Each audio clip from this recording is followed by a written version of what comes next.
What's up, y'all? Logan Parker here, Heirloom Builders. Today we're going to be talking about 3 tips for better fiberglass insulation.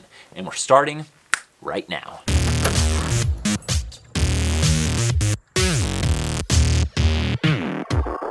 If you want to learn more about how to build a better home, making it more energy efficient and last a lifetime, then start now by subscribing to our channel and click that little bell notification so you don't miss out on our upcoming videos.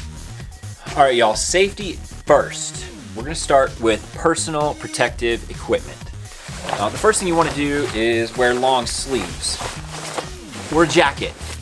And that way you don't get itchy fiberglass all over your skin. Wear gloves for the same reason. Safety glasses are gonna be really important. I've gotten a lot of fiberglass insulation in my eyeballs when insulating ceiling joists in a knee wall, and it sucked, let me tell you. Wear safety glasses.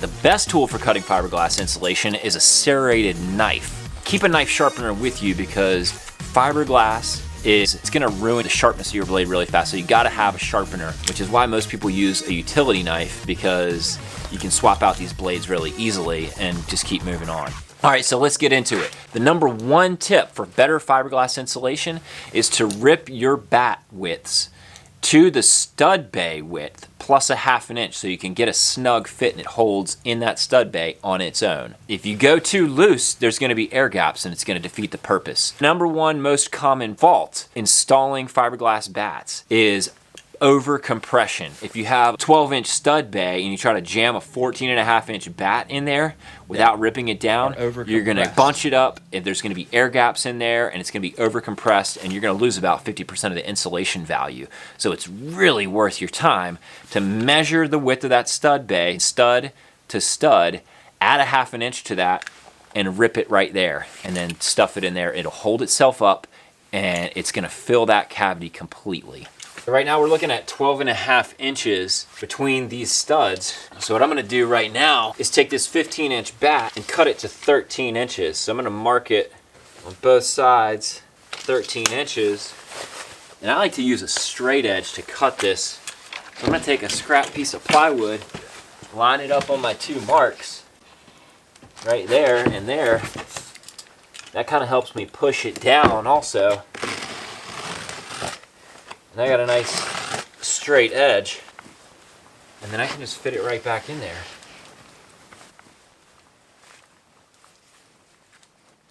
The number 2 tip on installing better fiberglass insulation: rip the battens in half, around wiring. The first half is put up against the wall, the second half goes on top, and cut around penetrations in the wall, like electrical boxes, plumbing pipe penetrations, and any other penetration in the wall you want to cut around. Here's a good example right behind me of sloppy fiberglass insulation around wiring. Really what we need to do is delaminate this batten, kind of rip it in half here to get around all of this wiring, front and back. And I can go ahead and pull this in front of the box and just lightly score, giving myself a little bit of extra.